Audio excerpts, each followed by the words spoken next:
தோல்வி பயத்தில் மோடி தமிழக வருகை திடீர் ரத்து, அதிர்ச்சியில் பாஜகவினர். அதாவது நாடு முழுவதும் மக்களவைத் தேர்தல் 7 கட்டங்களாக நடந்து வருகிறது. இறுதிக்கட்ட தேர்தல் ஜூன் 1ஆம் தேதி நடைபெற உள்ளது.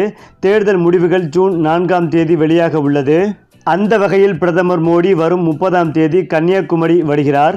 டெல்லியிலிருந்து விமானத்தில் கேரள மாநிலம் திருவனந்தபுரம் வரும் அவர் அங்கிருந்து ஹெலிகாப்டர் மூலம் கன்னியாகுமரிக்கு வருகிறார். பின்னர் படகு மூலம் கடல் நடுவே உள்ள விவேகானந்தர் பாறைக்கு செல்லும் பிரதமர் மோடி அவர்கள் அன்று மாலை முதல் ஜூன் 1ஆம் தேதி வரை தொடர்ந்து 3 நாட்களுக்கு விவேகானந்தர் மண்டபத்தில் தியானம் மேற்கொள்கிறார். அதேபோல் பிரதமரின் வருகையை முன்னிட்டு கன்னியாகுமரியில் பாதுகாப்பு ஏற்பாடுகள் பலப்படுத்தப்பட்டுள்ளன. பிரதமர் போட்டியிடும் வாரணாசி தொகுதியில் ஜூன் 1ஆம் தேதி வாக்குப்பதிவு நடைபெற உள்ளது என்பதும் குறிப்பிடத்தக்கது. மேலும் கடந்த 2019 மக்களவைத் தேர்தலும் 7 கட்டமாக நடைபெற்றது.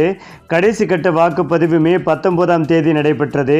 மே 17ஆம் தேதியுடன் பிரச்சாரம் ஓய்ந்த நிலையில் தீவிர பிரச்சாரத்தில் ஈடுபட்டிருந்த பல தலைவர்களும் ஓய்வெடுக்க தொடங்கி வருகின்றனர். பிரதமர் மோடி உத்தரகாண்ட் மாநிலம் கேதார்நாத்திற்கு சென்றார். சாம்பல் நிற அங்கி, இடுப்பில் காவி துணி, தலையில் பாரம்பரிய உத்தரகாண்ட் தொப்பி அணிந்திருந்தால் ஹெலிகாப்டர் தரையிறங்கிய இடத்திலிருந்து சுமார் 1 கிலோமீட்டர் தூரம் நடந்து கேதார்நாத் கோயிலுக்கு வந்து அரை மணி நேரம் சிறப்பு வழிபாடு செய்தார். பிரதமர் எடுத்து வந்திருந்த சிறப்பு அங்கவஸ்திரங்கள் சிவலிங்கத்திற்கு சாட்டப்பட்டன. அதற்கு பிறகுதான் கேதார்நாத்தில் உள்ள குகையில் தொடர்ந்து 17 மணி நேரம் தியானத்தில் ஈடுபட்டார். அவர் தங்கியிருந்த அறையில் மின்சார வசதி கிடையாது. ஒரே ஒரு படுக்கை மட்டுமே இருந்தது. செல்போன் நெட்வொர்க் செயல்படாது என்ற தகவலும் வெளியானது.